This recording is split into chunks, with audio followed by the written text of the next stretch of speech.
రైతు సోదరులకు నా హృదయపూర్వక నమస్కారాలండి. అలాగే మీరు చూసినట్టు దూడ దున్నపిల్లండి.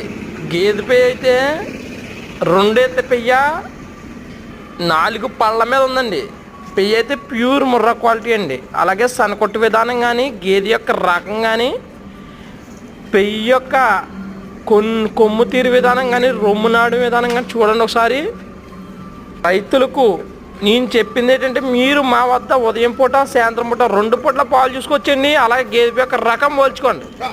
రకం కానీ నాడింగాలు పోల్చుకోవచ్చు. గేదె పెయ్య అయితే మనకి అనుకూలంగా 4 ఈతలతో పాటు పాలు తాగినా డబ్బులు పోదండి. మీరు అన్ని విధాలా చూసుకొని, సనకొట్టు విధానం కూడా చూసుకొని, గేదె యొక్క రకం పోల్చుకొని తీసుకొచ్చండి. దూడ దున్నపిల్లండి, దూడ దగ్గరికి వెళ్తుందండి. దూడ దగ్గరికి వెళ్తుంది, దూడను కూడా ఒకసారి చూసుకొచ్చాను. మీరు చూసుకొచ్చి అన్ని విధాలా చూసుకొని తీసుకొచ్చాను. ప్లీజ్ సబ్స్క్రైబ్ మై ఛానల్ అండి. రైతులందరూ కూడా మా ఛానల్ చూసినట్టు రైతులు మా ఛానల్ సబ్స్క్రైబ్ చేయండి, లైక్ చేయండి, షేర్ చేయండి. అలాగే మీకు మంచి ప్యూర్